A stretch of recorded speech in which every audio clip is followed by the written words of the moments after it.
kecelakaan atau P3K.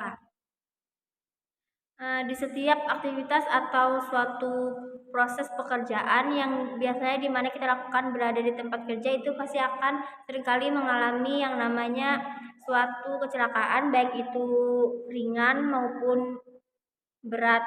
Berbagai upaya yang dapat kita lakukan dalam kecelakaan tersebut dapat dibagi menjadi beberapa keterampilan yang aktivitas dalam suatu perusahaan atau dimanapun tempat kita bekerja. Biasanya itu kan kita dapat menemukan beberapa kecelakaan baik yang ringan ataupun kecelakaan yang lumayan berat. Dari tersebut kita akan dapat mengupayakan cara pencegahannya. Karena itu di setiap tempat kerja harus memiliki petugas P3K atau setidaknya memiliki karyawan yang memiliki keterampilan atau kemampuan khusus untuk menangani hal tersebut. Dilakukannya itu tersebut ada beberapa. Yang pertama itu menyelamatkan jiwa suatu karyawan yang berada di tempat kerja tersebut. Yang kedua, memberikan rasa nyaman dan menunjang proses penyembuhan. Yang ketiga, mencegah terjadinya hal yang terjadi pada korban kecelakaan tersebut. Dan yang keempat, menenangkan penderita atau korban yang terluka di tempat kerja. Kecelakaan kerja dan pertolongan pertamanya. Prinsip-prinsip dasar. Yang pertama, jangan pindahkan atau ubah posisi yang terluka, terutama bila lukanya terjadi karena jatuh dari ketinggian dengan keras atau kekerasan lain. Misalnya kayak pindahkan atau ubah posisi penderita hanya apabila tindakan Anda adalah untuk menyelamatkan dari bahaya lainnya. Yang kedua, bertindak dengan cepat apabila penderita mengalami pendarahan, kesulitan bernapas, luka bakar, atau kejutan, shock.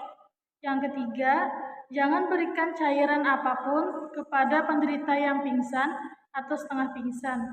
Cairan dapat memasuki saluran pernapasan dan mengakibatkan kesulitan bernapas bagi penderita. Yang keempat, jangan berikan alkohol pada penderita yang mengalami luka parah. Yang pertama, penderita syok atau terkejut. Seseorang mengalami syok, wajahnya akan tampak pucat, tubuhnya dingin dan berkeringat, napasnya cepat.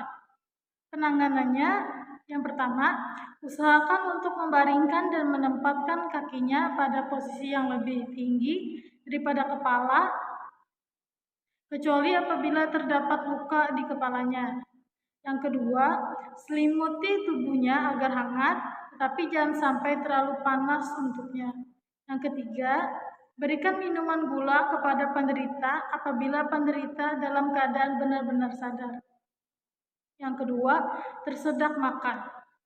Berdirilah di belakang penderita dan peluklah pinggangnya dengan kedua tangan.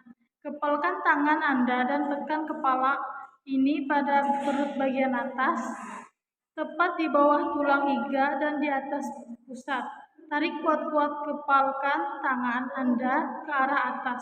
Ulangi beberapa kali hingga makanan keluar dari tenggorokan penderita.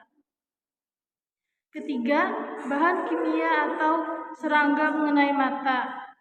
Yang pertama, cara penanganannya, baringkan korban dan tuangkan air steril ke dalam mata untuk menghilangkan bahan kimianya. Kemudian, kompreslah dengan kain kasa steril dan segera ke dokter. Kedua, jika serangga akan mengenai mata, ambillah dengan ujung saputan bersih, namun jika masih terasa tidak enak, segeralah ke dokter. Jangan sekali mengusap mata yang terkena bahan kimia atau serangga dengan tangan telanjang.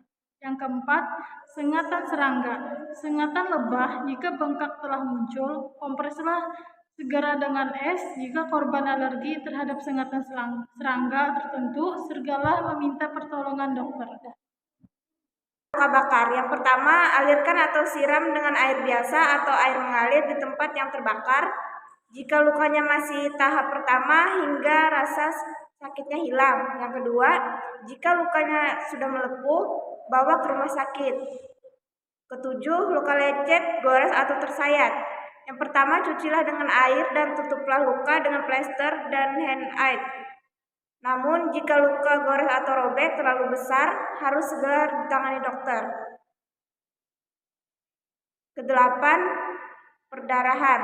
Yang pertama, hentikan perdarahan dengan cara menekan luka atau sekitar luka, tekan terus-menerus, jangan lepas tekanan tiap sebentar hanya untuk melihat apakah perdarahan sudah berhenti.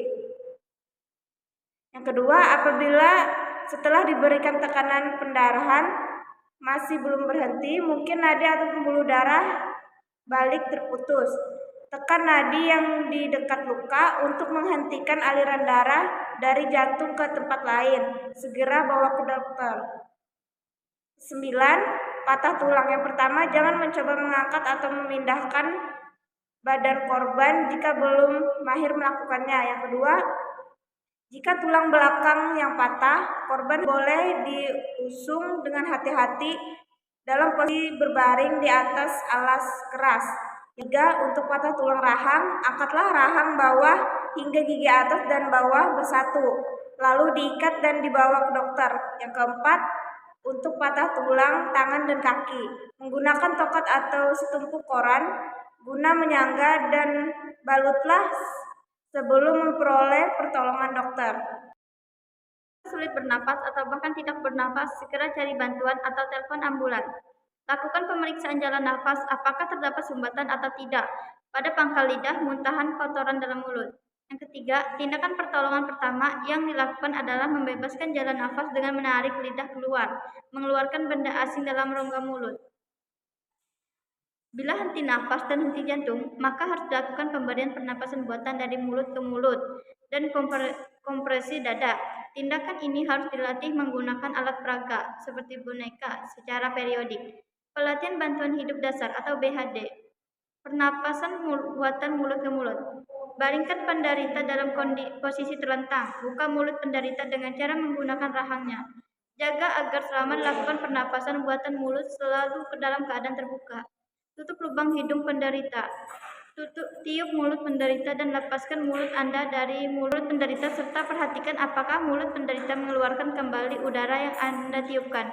Jika tidak, periksa sekali lagi, barangkali masih terdapat sesuatu yang menghalangi pernapasan di dalam mulut penderita. Beri napas bantuan.